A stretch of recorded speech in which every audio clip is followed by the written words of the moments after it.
I'm DJ Psyched, and you're watching the Get Psyched YouTube channel. Let's get psyched about YouTube. You're listening to the Get Psyched Podcast. I'm DJ Psyched, and today we're getting psyched about reading again. This is the last Harry Potter book that we're going to be talking about, Harry Potter and the Deathly Hallows. I'm here with Ella, aka Miss Psyched. Can you introduce yourself? Hey, I'm Ella. How did you get into this series? How old were you, and what were your first impressions? So I was, I think, like 8. I was in second grade. I was really young, and me and my twin brother were super into it. We just picked them up and we read them 2 times in a year and just became obsessed. And then we watched all the movies. I actually hadn't read them in a while. Then you asked to do this. So that was the first time I had read a Harry Potter book in a long time. Yeah, for anyone who's unfamiliar with the series, the genre is fantasy, science fiction, a little bit of drama and mystery. The length of this book was 759 pages. It was a pretty long one, but surprisingly not the longest in the series. And this was the first one that I read as a hard book instead of an ebook. So that was kind of interesting because, even though some of the other ones were longer, they didn't feel quite as long because it was a little ebook, but it was kind of painful reading that thick book. I didn't pick it up that often because it was just so annoying to have to hold that big thing. Yeah. But a short summary of what this book's about. It's the end of the series. Harry knows that he has to find the last of the Horcruxes. He learned about them in the last book. He knows that he has to face Voldemort. He knows this is about to be the end. He takes Ron and Hermione on this journey initially, but later in the book, he actually lets people help him, and there's this big epic battle scene. That's a really brief summary without giving away spoilers, but now spoilers are fair game for the rest of the episode. Not that, I feel one, if you clicked on this podcast, you probably have read it, but also I feel like most people, if they're into Harry Potter, they've read it by now. We're just going to get right into the story, and I want to start with the very beginning of the story. Just like any other classic Harry Potter book, this one starts out with Harry back at the Dudley's place, and this time it's going to be his last time seeing them. I thought it was really interesting how Dudley changed in the last few moments of them being together. Yeah. What were your thoughts on that scene? I don't know, because I spent a long, I don't know, I don't like Dudley. He is a little bitch. Yeah, throughout the whole series, he's nobody likes him. And then in those last few moments, it was so cute, I thought. Yeah. And I was more I remember more of the mom. Do you remember her name, Dudley's mom? Petunia? Petunia, yeah. Yeah. Yeah, I remember her more just because, I don't know, you would think that she would be more like how Dudley was, but she was the opposite. I thought she was going to be I don't know, how he was actually seemed like he was going to miss Harry. Yeah, he got an interesting slight redemption in that scene. And I also was kind of expecting Petunia to have something similar because I don't remember which book, maybe it was the book right before, but I feel like there was a moment where it kind of seemed like she cared about Harry because she stood up to her husband about him, because I don't even remember the exact scenario, but I thought that she was leaning towards actually caring about Harry or having some kind of respect for him. But she definitely lost that arc in the last few moments. Yeah. But yeah, no, I thought Dudley's change was interesting just because I didn't really think much of that scene in the previous book where Harry saved his life when the Dementors came in. But I guess it had a huge impact on him. Yeah. Well, yeah, because it was the Dementors, so what's his name? Dudley couldn't even see what was happening or anything. I could imagine how terrifying, especially Dudley's a little scaredy cat. Yeah, and I think an interesting point that someone brought up, when I was watching someone do a recap of the series, that they brought up how this moment kind of highlights the fact that Dudley wasn't evil by his own choice. He was raised to be that way, and we see that a lot in this last book where we're finally starting to see how characters who were raised and acted a certain way when they were younger, now that they're older and this is the final book and this is their moment to show their maturity, they show that they do have their own thoughts and opinions outside of how they were raised because they're finally old enough to make those choices. Like we see that in like Malfoy, and here we see it in Dudley, you know, like he was very much a product of his environment with the way that he treated Harry. Like he wasn't going to be nice to Harry when his parents were spoiling him growing up and then hating Harry. But now that he's finally old enough and he had that moment to speak his mind, he was like, you know what, Harry's really not that bad. And he showed some humanity in that moment. Yeah, I mean, he probably, like, I don't know, it seemed like he was gonna miss him, and I feel like after, you know, Harry had saved him before, Dudley was like doing a lot of thinking, like, about, you know, that moment where he could have died. Yeah. Yeah, and I think, I mean, I don't remember exactly how it goes because, like, that was such a long book. I really don't remember the beginning that well anymore. But Yeah. Harry did some reflecting and realized that although he thought that Dudley was, like, avoiding him or, like, trying to torture him, he was actually trying to be nice to him. Like, he thought that he had left something outside of his door so it would break, but he was really just giving him tea because he was trying to be nice to him. I do remember that. Yeah, that was sweet. Yeah, I thought that was cute. Like, he was actually, like, he didn't want to outright be nice to Harry because his family still hated Harry, and you know, like, it just would have been so out of the norm. Mm-hmm. Yeah, and you know, Dudley had to go with his parents, like, instead of Yeah, you probably not want to make the people angry that you're about to go run away with. exactly. Yeah. But keeping with the family, like you did mention Petunia, I thought it was interesting that we briefly got to learn a little bit more about Petunia through Snape's flashbacks. Yeah. What do you think of, like, those scenes? I thought it was really nice to see, like, I mean, it kind of explained why she hated, like, anything that had to do with magic, because, like, at the end of the day, like, she was just jealous, like, when she was little that she couldn't do any of that stuff. But I don't know. I thought it was actually so adorable that she wrote a letter to Dumbledore to, like, see if he would let her go to the school. I think that's why she, like, hated it so much. Yeah, I thought it was kind of sad because, like, I mean, she just, like, as a kid, she just wanted to be included. I don't know. I just, like, I felt like even as a little kid, she didn't have to be so, like she just seemed so, like, since she didn't have the powers or whatever, she was so, like, against it. Like, and I don't know, did it seem like their parents were against it too, or was it just her because she was jealous? And I also don't know how old she was. I don't know. I just feel like as a little kid, even if you didn't have it, like, you might as well be nice to the people who do so they can, like, do some cool stuff for you.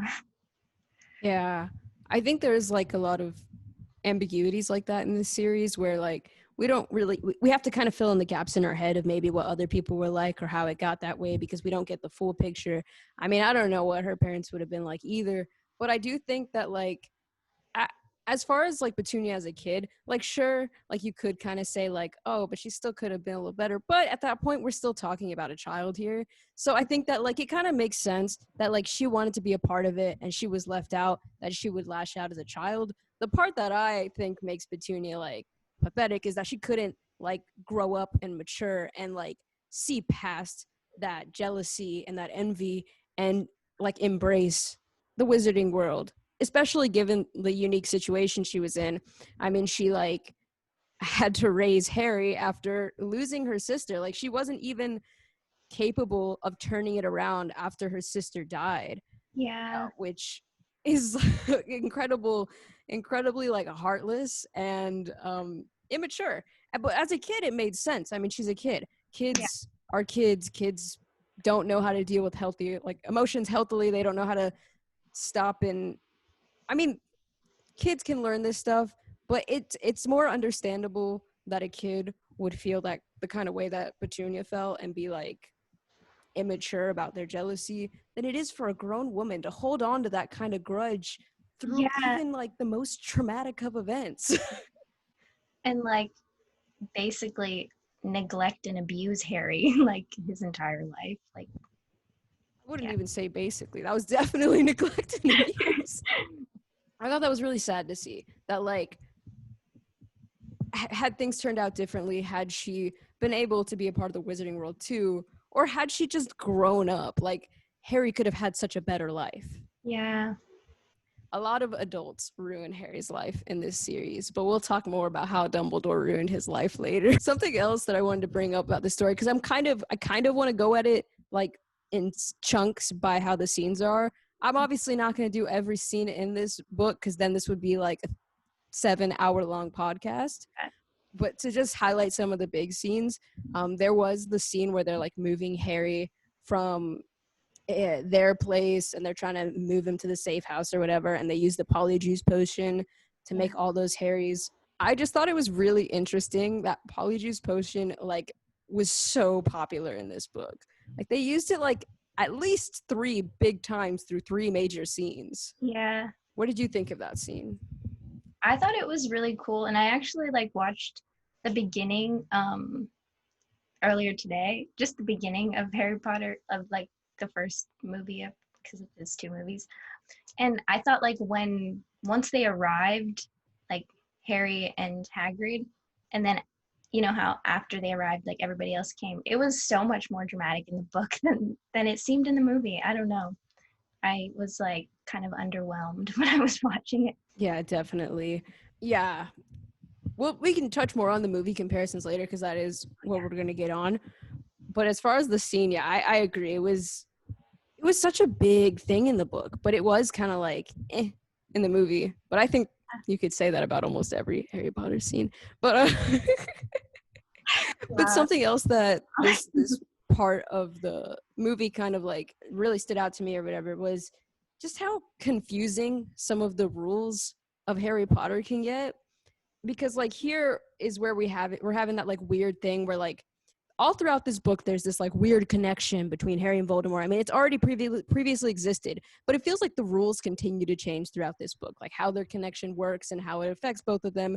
And then, of course, there's that whole issues of the wands throughout the entire movie, where it's like the twin core and wands switch loyalty. And I just feel like, personally, I read it, but I was not comprehending a lot of stuff because it was so inconsistent, and I felt like the rules were just changing to conveniently fit what was happening. I completely agree. I was really confused. Like, yeah, it was really confusing because at first he was like trying to find different wands, and then he just decided to go with the Elder Wand. Yeah, it was really confusing. And I understand where like J.K. Rowling was going with some of this stuff, because like there's plenty of moments where you could stop and be like, okay, well, this is low-key kind of cheap. Like she could, like you could see like holes where like the characters could have done something smarter, or like this whole scene didn't have to exist because you could have just done it the right way. But obviously as a writer, you want to make your story interesting and last and like build the drama and all that. But sometimes it just felt really whack. Like I felt like the rules really like adjusted to the scenes or the books that were necessary, especially when it comes to things like the secret keeper or the trace. Like they were very inconsistent. Yeah, definitely with the trace thing. Right? That made like 0 sense. That was the most like weird rule to throw in the series. Yeah.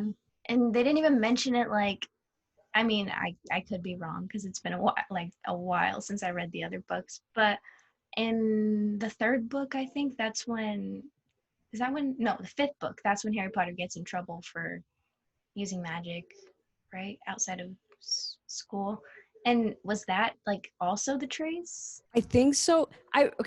The way that I remember the trace rules, which are just so weird in themselves, but they're also just not consistent, is the fact they say like, okay, if magic is used within the vicinity of someone who's underage, they would be alerted. But if that person grew up in a wizarding household, obviously the parents are using magic, so it's up to the parents to enforce that rule. But since Harry lived with muggles, it was obvious if magic was used around him that it was him doing it.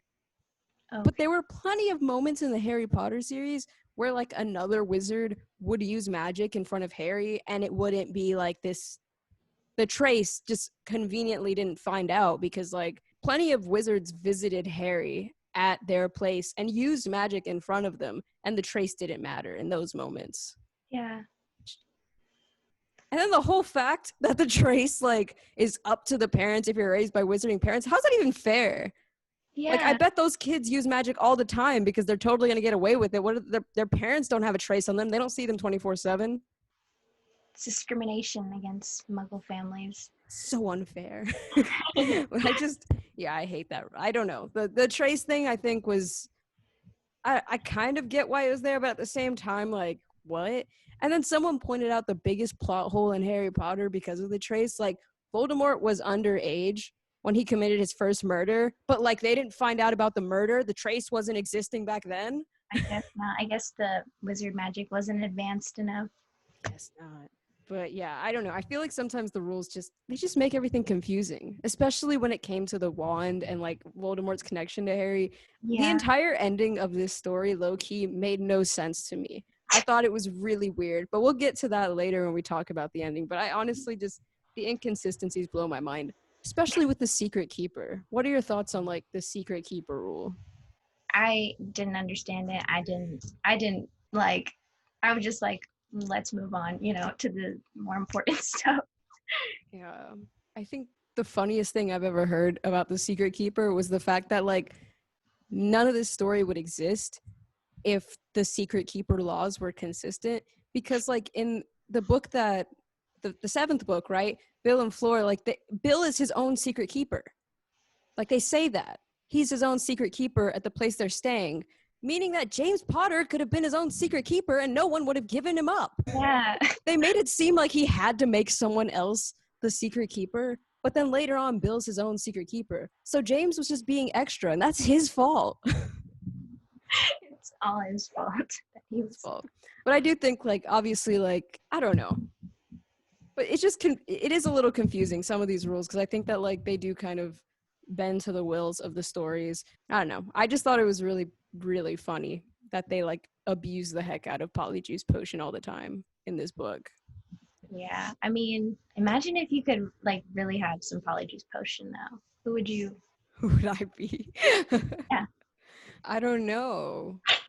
I mean, I guess it depends on the scenario, right? Like if I really wanted a job, I'd probably walk up in there, steal a piece of the boss's hair, and then walk in and hire myself the next day. But how? How could you hire yourself? Because I would become the boss with the Polyjuice Potion. I would go in and I'd be like, guess who I'm hiring today? And then I'd send the email through my email because I'd be that person for the day. That's a good answer. What would you do with Polyjuice Potion? That's a good question. I don't know why my first thought was like, how could I use it to steal something? Thief. Yeah, I don't know. Maybe I'd become a famous person, see what it's like for a day. Which celebrity? Honestly, probably Selena Gomez. I was just about to say that. Predictable. I'm just kidding. I guess the next big thing to talk about in this series is the Horcruxes. Is that how you say that? Horcruxes? Horcruxes. Are the Horcruxes. Because that's like what they're doing. Like the whole movie, they're chasing down these Horcruxes things. And I thought the pacing was so interesting because it like takes them like 3/4 of the book to get like one. And then at the end, they're just like, Horcrux, Horcrux, Horcrux. Literally, yeah. And also, I don't know if you were going to bring this up, but I have to. I don't understand why they didn't just keep the locket in Hermione's bag. Like, why did they take turns wearing it? I don't get it. That is a great point. I wasn't going to bring that up, but I was going to bring up the fact that they like it made them so aggressive and angry, and that would have been the perfect solution. Ron wouldn't have even left if they would have just kept the Horcrux in the bag. I don't know, because the Horcruxes, yeah, they definitely agitated him and pushed him over the edge, but I still feel like Ron probably would have left without that pushing him, because it wasn't like the thing was planting false ideas in his head. He said it himself. Him and Hermione had kind of discussed before how they both felt some type of way that Harry had put them on this adventure without a lot of like knowledge. And I'm not saying I dislike Ron that much, but sometimes I feel like in this series, Ron has a way of being really immature and like kind of taking things out on people in a sense. Like I know he's not the worst character, and like, I don't know, someone told me that I was too influenced by the movies, but I really didn't like the movies, and I suck at paying attention during movies because like my mind goes at a million. I don't watch movies. Too much ADHD for that. But when I was reading the books, I didn't like Ron that much. And so I kind of feel like maybe I'm biased, and that's why I think he would leave, because I don't really like him. And I'm like, yeah, I feel like the Horcrux, all it did was make it happen sooner. I feel like eventually especially because like they were struggling to find food for whatever reason. I don't know why they were struggling to find food, but he was getting hangry and he was tired of like wasting his time or whatever. I feel like it only sped up the process. I think he would have left at some point. He would have regretted it all the same and came back just like he did. But I still feel like him having that moment where he hashed out at Harry that hard, that was like kind of inevitable for his character. I don't know how he could leave Hermione like that. Oh my, I don't ship him and Hermione at all. I think that he is the worst. He is not a decent like boyfriend to her. Ugh, that ship, we could talk about ships if you want. That ship's the worst. I'm so down to talk about ships. I just think that like Hermione is just this very mature, like emotionally and like even just as far as school goes. Like in every way, she's more mature than both of these characters, like Harry and Ron. And Ron just is one of the least mature characters out of the trio. So I don't see how the most mature and the least mature are like a good match. I think that it was a cheesy romance because they've known each other so long. But as far as like a concrete relationship that would work in real life, I don't think they have it. Same. Yeah, I definitely agree. I always thought Hermione was way too good for Ron. But I mean, like, I wouldn't ship her with Harry either. Yeah. No. No, I don't ship her with Harry either. Yeah. I mean, like, when I was younger and reading the books, I thought they were the cutest couple ever. But, like, then I grew up. And, I mean, yeah, Hermione's, like, the reason why they did anything that they, like, the reason why they got any of the Horcruxes. Or, like, even survived half the shit they survived. She, like, carried them. I still say that Hermione and Neville would have been a fun pairing to have seen. Yeah, but I like the idea of Luna and Neville. I also like the idea of Luna and Harry. I think Luna and Harry would have been kind of neat, especially because, I mean, I don't really like the fact that, like, I feel like Ron and Hermione ended up together because they were main characters. Like, I feel like the compatibility was not at all a factor. There were two main characters. It would have made the story a little more interesting if the main characters fell in love, you know? At least why I never, like, kind of shipped Luna and Neville was because, like, I feel like it's kind of a cheap story thing to just mash people up based on, like, character strength. And I know that's not probably why you're doing it, but, like, I don't want two background characters to get together and two main characters to get together. I think it'd be interesting if you could mesh in your story to make what seem like less important characters have some kind of importance with the main character and then kind of push their arc that way, you know? Kind of like Ginny and Harry. Yeah, except she may have had a good arc in the book, but I don't. She was not in that movie. I don't know. I think she was random in both the movie and the books. Like, I don't know. I didn't hate Harry and Ginny together, but it was just like, I don't know. Just kind of, I didn't get it. It was hard to get attached to their coupling because even, like, I feel like in the books, once it happened, it made no sense when it happened. It was fast. It felt like it was out of nowhere. At least when I read it, I was like, what? He likes who? But they were able to at least develop the relationship a little bit in the book after it started. But in the movie, they failed at both. Like, it made no sense when it happened, and then it made no sense when it continued. In the book, it was like, I feel like I remember Harry being like Harry kind of thinking about her a little bit, like when she was, around. But like, I don't know, when she wasn't around, I feel like I didn't ever even know that Harry, like, I forgot that Harry liked Ginny. He thought about her like twice in that book because he was deeply in love. Sense. Yeah, no, that coupling really, it didn't make much sense. And to say that, like, oh, Harry and Ginny got together because of, like, the fact that they both knew what it was like for Voldemort to get in their head, this is trauma bonding. That's not really romantic. Like, I totally forgot about that. yeah, that's what some people tell me. They're like, because I was like, oh, it made no sense when they got together in the book. And they're like, no, they both knew what that was like. And I was like, that's not a healthy way to get into a relationship. We both have the same problems. Oh my God.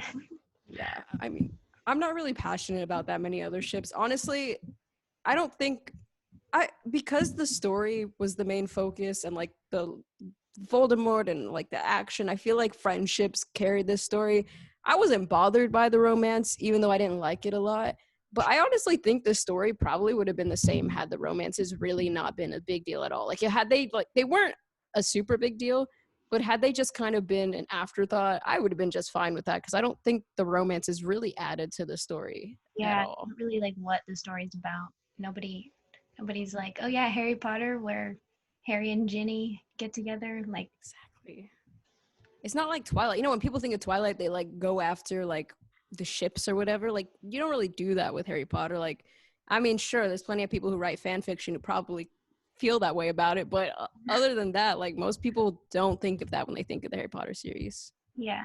Another scene that comes shortly after that, like when Ron, you know, messes up and leaves and then he comes back, something that really bugged the living daylights out of me when it happened, because I just thought it was so negligent and unnecessary, was when Ron warned Harry and Hermione many times that Voldemort's name was now cursed and they couldn't say it or they'd be so screwed. And Harry apparently gave no shits because he just said his name like a couple weeks later and got them all screwed. Like, Literally, like that so quick. pissed me off. Yeah, definitely. It was ridiculous. And had it not been for that, there wouldn't have been that whole scene where like Hermione was getting tortured, and then freaking Dobby wouldn't have R.I.P. died. Dobby would have been just fine had Harry been like at least like kind of cognizant of, like, I don't know, like, you would think such an important rule, like Voldemort, like, the Death Eaters will come if you say his name, and Harry's like, yeah, should I remember that? Yeah, I don't, and it's like even before they cursed it or whatever, saying his name was like a big thing. Like, even it took Hermione a while to not be too scared to say it. And then they were just like, now that it's important and now that you can't say it, they were like, who who cares? Yeah, and I remember in one of the early books, Dumbledore told Harry that, like, by not saying the name, he was giving power to it or something, that, like, The name only increases fear of the thing itself or something. yeah, when he said that shit, like, after that, Harry, like, acted like he had to say Voldemort at every chance he got. Like, other people were still scared to say it and, like, whatever, but Harry was always like, Voldemort, Voldemort, which, I mean, was fine, because at the time saying the name really didn't mean much. But what kills me is that, like, he was warned how serious it was, and he literally had the fate of the wizarding world and the Muggle world, because, like, Voldemort was going to take over. Yeah. He had the fate of, like, the whole world in his hands, and he couldn't bother to remember not to say Voldemort's name, even as Ron tried to stop him mid-sentence. He just had to get it out. Yeah. That was ridiculous. So that's another reason that Harry didn't deserve Hermione. He's obviously stupid. But he is good enough for Hermione. It's just reckless. He's just reckless. But yeah, that scene agitated the life out of me, because it that caused so many things to happen, and that didn't need to happen. Like, he just didn't need to say it. And I think that, honestly, at that point in the story, it made no sense that he did say it. You know, like, I was pretty irritated by that scene, because I'm like, I just don't think Harry would say it after knowing how important that is. Yeah. I mean, but if they didn't go to Malfoy Manor, then they wouldn't have known that there was a Horcrux in Bellatrix's vault, and they wouldn't have become friends with the goblin who got them in there. And also, Luna would be stuck there. These are fair points, but then you have to think about the fact that Dobby died for this. That is true. I guess it conveniently furthered the story that they made it there, because that's also the moment when he stole Malfoy's wand, which made the Elder Wand his. So I guess it was important to happen, but Harry didn't know that when he said it. It's not like he was like, I'm a mastermind. I'm going to get us in a little trouble and it's going to save us later. He's just being stupid, and it worked out for him in a way. I think that happened a lot throughout the entire. series, honestly. That's how you summarize the Harry Potter series. Harry does something dumb, and conveniently, it saves everyone's life. While Hermione also saved everyone's life too.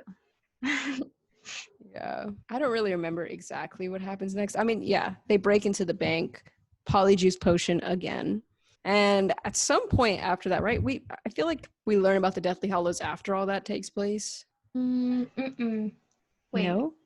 yeah, because what about when they went to what's his name's? When they That was went to Luna's place? yeah, the Oh, love. that happened That before, was right? before, yeah. That was before they went to Malfoy Manor.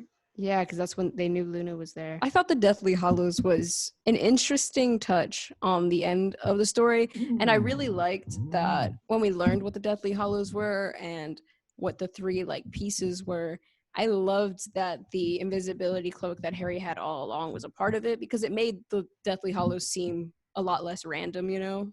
Yeah, It would have been weird if, like, in the last book, this huge, ancient, mysterious thing showed up and it had no connection to the story at all. But, like, Dumbledore had the Elder Wand, and, like, it kind of explains that big battle that he had with, what was it, Grinwald? I don't know how to say Grindelwald. any of Yeah, these names. no, that was Because, good. okay, cool. I think that it was neat that the Deathly Hallows were able to be tied into the story so easily instead of it being, like, this really random feeling thing. And I also thought in the movie, that was one of the best movie scenes because I feel like a lot of the movie scenes did not entertain me at all, but I was very transfixed when that story was told. It was just really well illustrated. Yeah, I think it was really, really, really cool in the movie. It wasn't, I mean, yeah, I didn't think it was as like interesting to kind of read. I mean, the whole book was interesting, but like, yeah, I mean, I don't reread books that much, especially like books, like, I guess I hadn't read Deathly Hallows like in a while, but I've seen the movie plenty of times, so I knew exactly like what the Deathly Hallows were and all that. So I mean, yeah, Deathly it was Hallows. definitely really good in the movie because I can picture it, and I don't remember the last time I watched Deathly Hallows. I think it was like sometime when the last time I had that Harry Potter movie marathon. Yeah, I can't remember the last time either. That was like a week and a half. Honestly, everything was incredibly interesting to me just because it was my first time reading the series, and like I thoroughly enjoyed it way more than I was expecting. So I was really into the last book because I was ready to see how it ended. Mhm. Spoiler alert, I didn't really care for the ending, but I thought the series as a whole was really good. Yeah, Um, but something I thought that made the last book so interesting, like I talked about earlier with Dudley, I think we see a lot of changes in characters in some of their final like moments in the series. And so I kind of want to talk about some of my favorite characters that changed throughout. And then after that, if you want to talk about any more characters, we'll bring that up. But I'm going to start with Creature because I was very surprised and excited to see that Creature got like this interesting shift in the story in this book. yeah, I think it was about time that people like respected Creature the way that they did. Like Harry respected Dobby from the very moment that he met Dobby, but because everyone around was treating Creature a certain way, Harry was never good to Creature, and it felt like this big cycle of negativity. You know, like you could say like, oh well, Creature was mean too, but I'm like, why would he be nice to anyone? They were just dicks to him. exactly. Yeah, What do you think of Creature? yeah. I thought it was really cool to see like him change, kind of. And honestly, Hermione, like this is why I love Hermione. Another reason why she's just so sweet to Creature, and he was like so mean to her. But yeah, I thought he was. It was interesting to see how he like changed like subtly, and then he started like making them food and stuff. That was cute. Yeah, and he was pretty mean to Hermione for a long time, but it kind of goes down to like who who was better to him, right? Like Harry and them were all so mean to him that he still like pledged his allegiance towards, you know, the dark side, I guess you could say. So Yeah. he had the views that they had because that's the people that were like good to him, you know? Hmm. So he was like, mudblood or whatever. Yeah. But like, I mean, right when Blur. he turned towards Harry, then he starts treating Hermione well because he knows that Harry's not going to treat her bad. I don't Yeah. know. I thought it was really cute that they were finally respecting him. And we see that, like, Creature, just like Dudley, was not bad in their own right. Like, they were kind of just products of their situations. Yeah.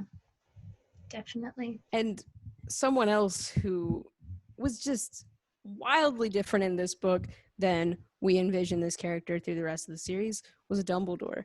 And I didn't quite see that coming. Like when all those like newspaper clippings and stuff were coming out of like, what is it, the true lies of Albus? I don't know, that weird. Secret Life of Albus Dumbledore. Rita Skeeter. Oh my God, I hate her. She's the absolute worst. But I thought my prediction on that story was that it was going to be like bad and Harry was going to be like conflicted. But then we were going to find out that it was all a lie. But I was kind of shocked to see that we were meant to like find out that that all was true.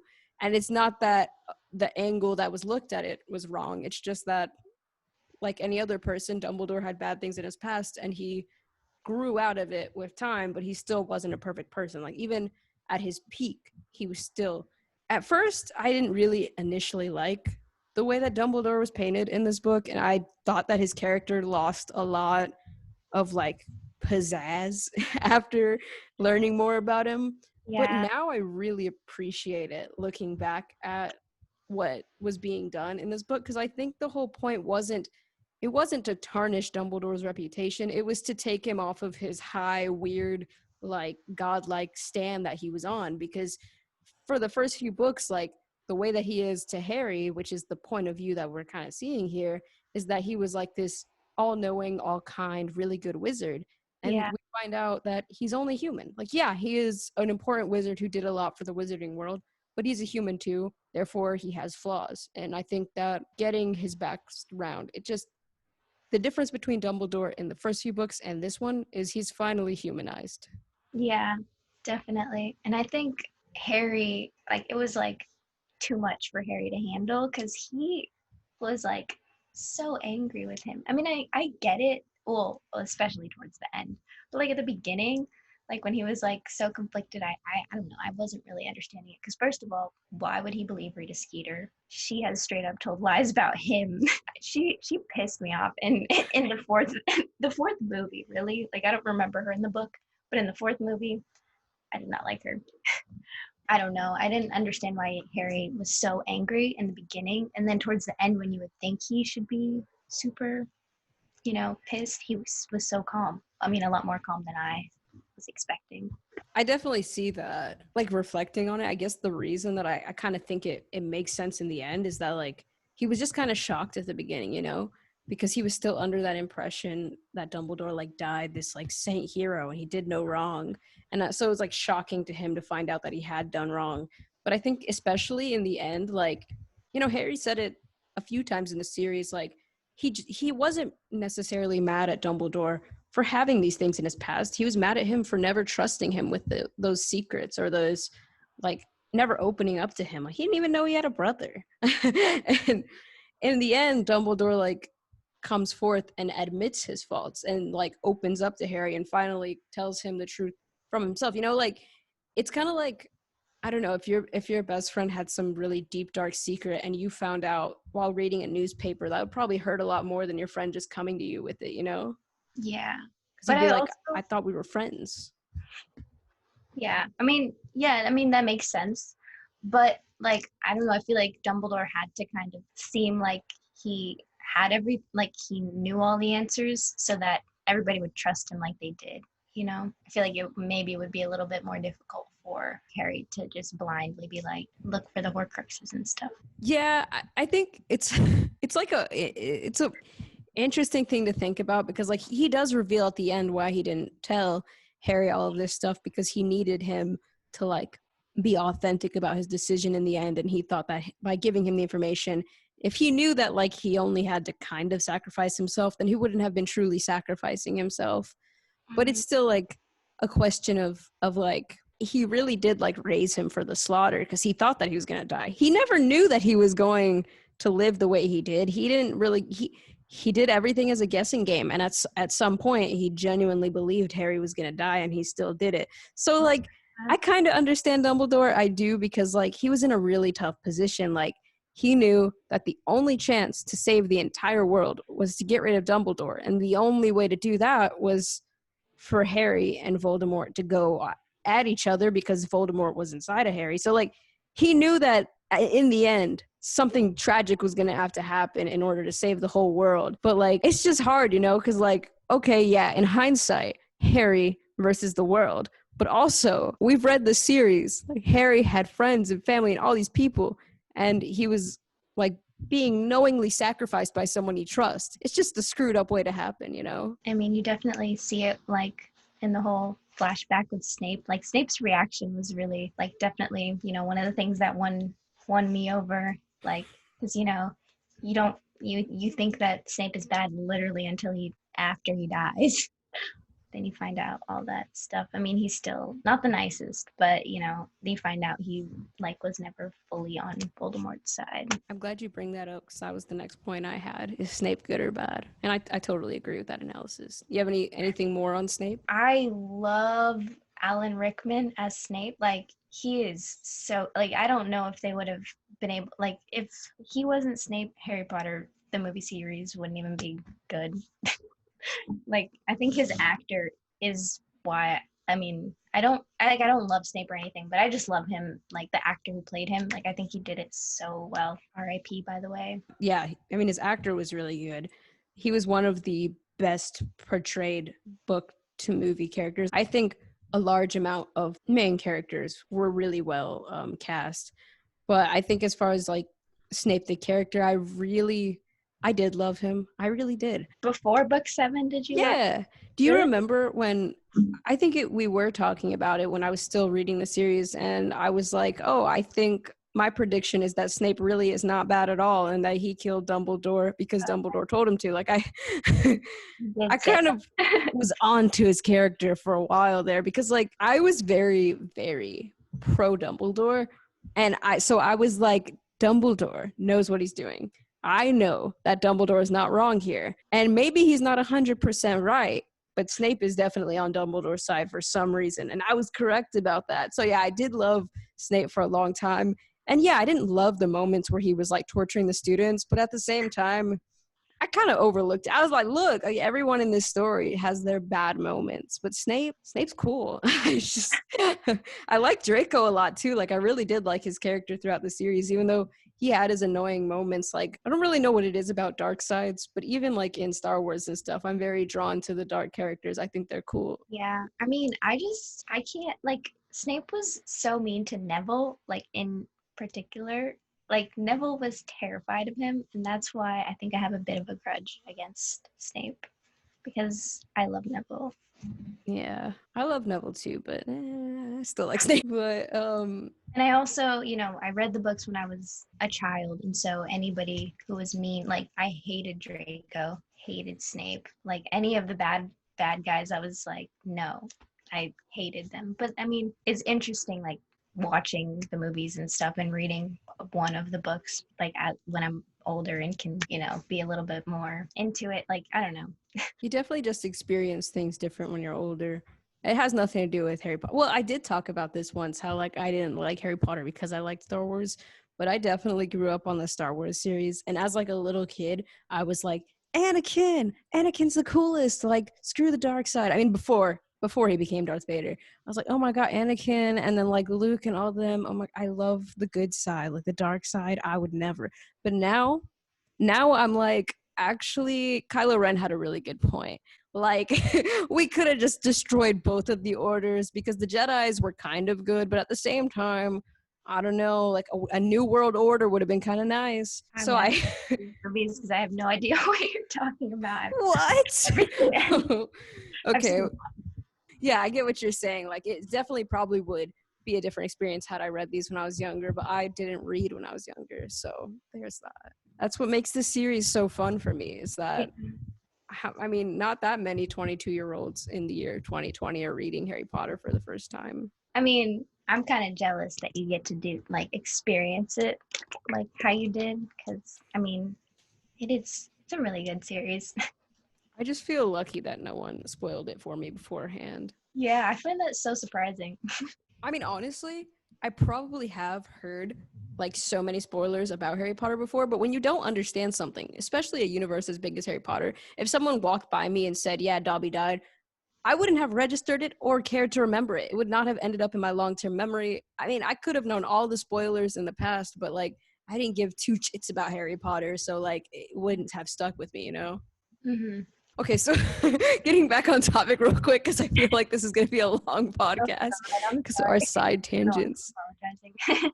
But I did want to talk real quick before we get to the final question. I want to talk a bit about that weird afterlife scene because I hated that. I thought it was so cheap feeling, not to be mean, but like it was just like he died. Oh no, he didn't die. He's in this random place and Dumbledore is going to talk him out of it.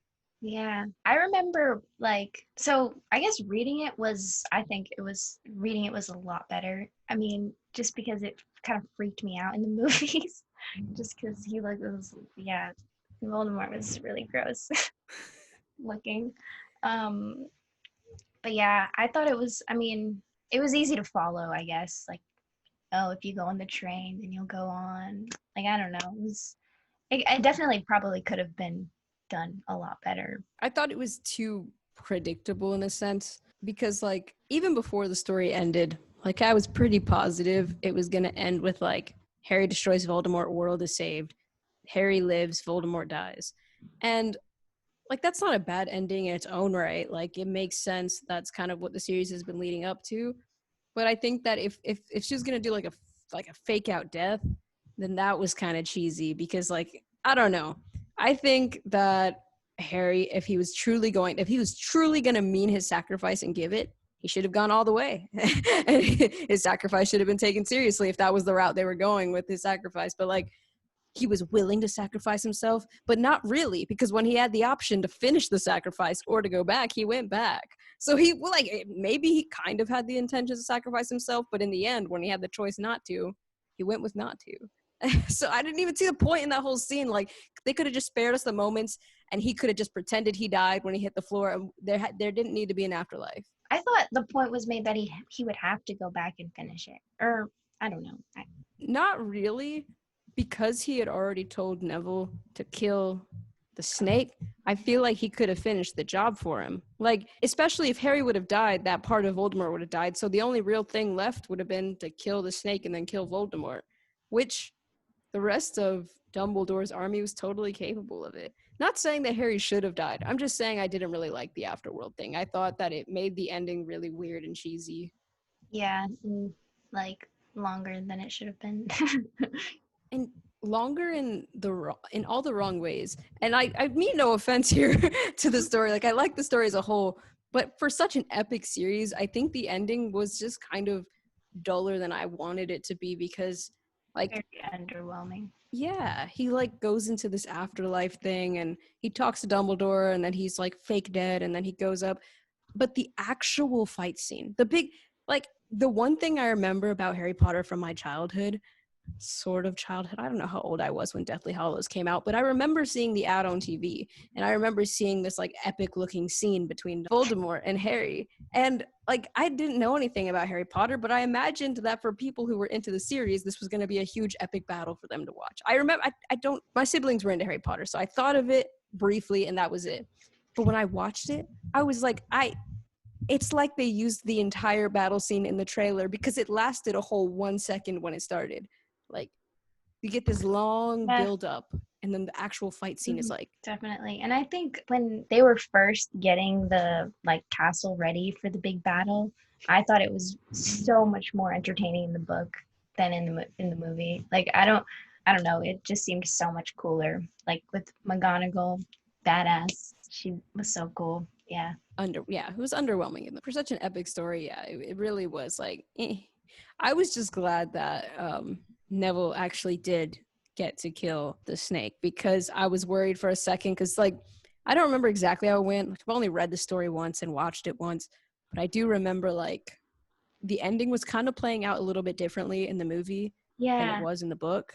Yeah, I remember, like, I think, didn't it in the movie, it felt like it was, like, right in the middle of, like when it was still, like, when it was, like, in Hogwarts when everything was like chaotic, like hectic and stuff, then like Nagini like lunged at like Harry, I think, or something, and then Neville came out of nowhere and like killed him. Yeah. But then in the book it was like Neville, it was like in front of everybody, like when Voldemort came and was like surrender, right? Isn't that? Yeah. Yeah. Yeah, that sounds right. It was, yeah, it kind of took away from that shining moment for Neville, and I thought that was a little bit of a shame because like I thought it was really cool when we found out about the prophecy and the fact that Neville totally could have been the chosen one, and Yeah. that Harry was only by dumb luck the chosen one. So like it was kind of poetic in a sense that he got to kill the snake because he was kind of the chosen one as well. Yeah. And his growth, like in this movie, I mean, I don't know if it was growth in the movie, in the book, because I mean, both, I guess. It was amazing to see because I just remember him like in the first movie slash book, he was annoying and he was so brave in the last few scenes. Yeah, I think one of my favorite moments that made that, like, literally Neville made the ending of this book cool because without him standing up to Voldemort, that ending would have been so lame. Yeah. But it was kind of cool to see a character who had been like, especially because we saw it a lot when he was in his younger years and Snape would intimidate him and he would kind of cower away from Snape. It was really nice to see his character develop to a point where he wasn't standing up to Snape. He was standing up to the biggest, darkest, scariest wizard that everyone was scared of. And he was like, yeah, I ain't gonna follow you. And I was like, damn, Neville. Yeah. I'm really glad the book ending is what I have on my mind right now because I remember so much better than the movie. And also, I don't remember like in the movies them showing how like I feel like they talked a little bit more in the book about how the people who were still there, like Ginny, Luna, and Neville, were, trying to rebel against the ministry and stuff. Yeah, I liked how Neville was like the leader and stuff. It was cool. Yeah, it was a neat touch to like make the people who were in Dumbledore's army like really step up to the plate. Like you saw that like they were still going at it even when Harry was on the run and not around. Yeah. It was a little neat way to put in the story. We kind of already answered my discussion question. Oh man. So I'm going to switch it just a little bit so that we can still answer it. But before I get into the final question of the podcast, do you have anything else you want to say about the book and movie comparison? Because we've kind of been talking about it the whole time, but this is the moment to say anything else if you want to add. I don't think so. Yeah. Oh, I mean, I guess the torture scene, you don't really get to see it happen, but you like hear about it. I think that is like one of the few parts where like the movie was just a little bit more like, I don't want to say like, better because it was Hermione being tortured, but I think it was more dramatic in the movie. Like, I don't know, hearing the screaming was awful. Yeah, that scene was pretty intense. And and it made me hate. Oh, okay. Actually, never mind. I'm pretty sure it was in the movie. I was thinking about when Molly fought Bellatrix. It was awesome to read about, but I'm pretty sure it was also in the movie when she was like, "Not my daughter, bitch." And this. Yeah. She did. That was in the movie, but it was way more epic in the book. Yeah. Yeah, everybody was just watching. So sick. Definitely like the fight scenes were so much better in the book. Yes, they were. I totally agree. That scene was like way more epic in the book, especially because like in the book it lasted way longer. Like they were dueling for a lot longer time, and like we got a lot of description of their back and forth. But I just thought it was so savage that she like murdered her because like I mean obviously in that kind of a battle it's do or die, but Yeah. like we've never seen Molly do anything like that. And like not cast a bad spell on anyone or anything like that, and then all of a sudden we see her commit murder. Like it was an intense character development moment. Definitely. I mean, it was just like Mama Bear. She said, "Not my daughter."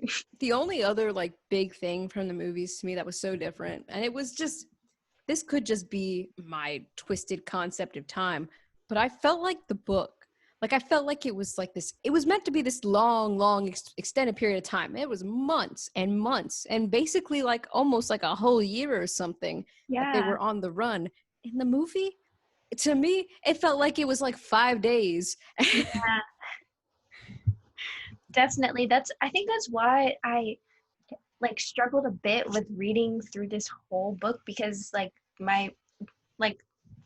I knew what happened in the book and in the movie, but I had seen the movie so many more times than I had read the book, and it was so quick when they were like camping and stuff. So when I was reading it, I was like, holy shit, when are they gonna stop camping?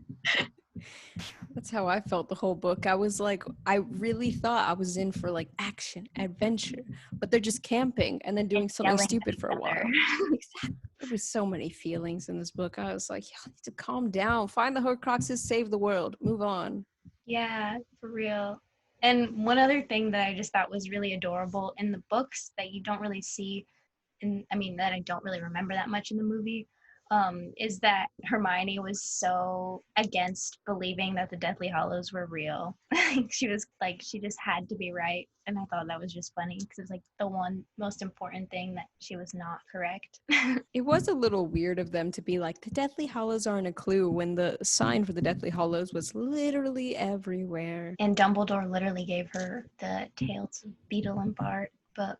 In Hermione's mind, it was a weird coincidence. Don't follow the obvious lead when you have nothing else to go off of.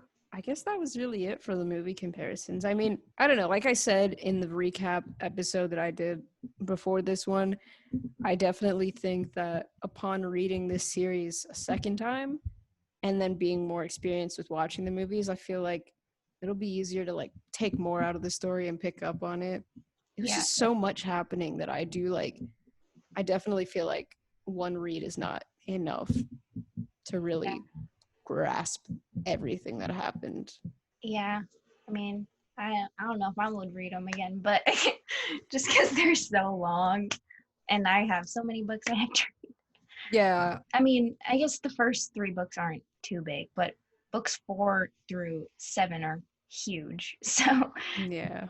reading it I did fun. have to take a break in the last part of the series, though. Remember, it was a good series. And I guess now I can ask the last question because this went on way longer than I was expecting. I thought this would be like a 30-minute podcast at most, but that's cool. I mean, I hope it's still enjoyable. All right, so the question originally was going to be, how do you feel about the ending? But there was a second part to the question. Okay. And it's the last part, the truly last part of this book, where we jump ahead a few years and the kids are there. Yeah. What are your thoughts on that ending? I mean, I'm going to be honest, I didn't read that in the book. So I'm going to go off of what I remember from the movies and from reading the book. I think that, honestly, I think the fact that Harry named his kid Severus Snape. I mean, what did he? Albus Severus. Something weird like that, yeah. Yeah, I didn't really like that. But yeah, what were your thoughts? Yeah, I can agree with that. I thought that was weird and cheesy, and I thought the entire ending thing there was weird and cheesy. And I'm not trying to be like mean or pretentious when I say that I thought that some of this stuff was just cheesy feeling, is because the series was really good. And I thought that my favorite thing about the Harry Potter series was that it didn't feel cheesy while you're reading it. Like it really, like I always thought it would be kind of cheesy, like, oh, this wizarding world. But like when you're reading it, it's like the world building is so good. It feels so authentic. But I feel like something about this last book, there were moments that were just, they weren't sitting quite the same way that this series has sat with me before.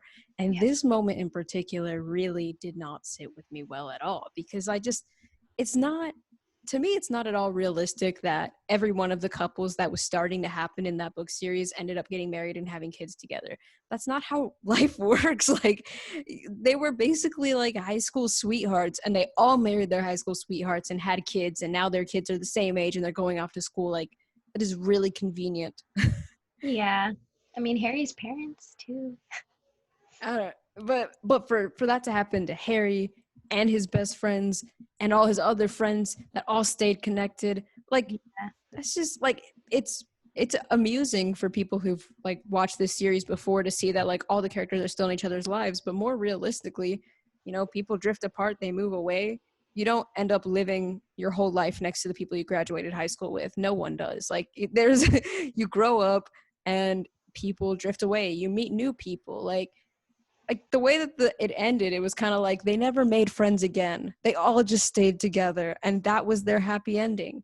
But it's like, I don't know, in my happy ending, Hermione would have grown up a little bit in like a year or two, realized Ron was not enough for her, left that situation.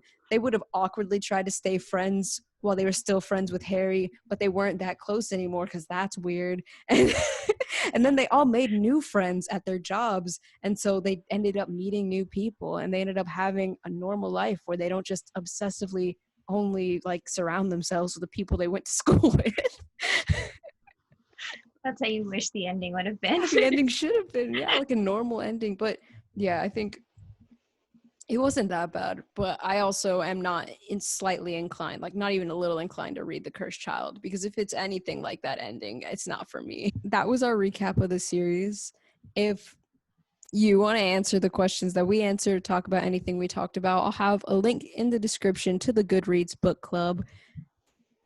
But that's it. Thank you for being on, Ella. Thanks for having me. I had fun. I had a good time. Yeah, awesome. All right. So thank you for listening, and until next time, stay psyched.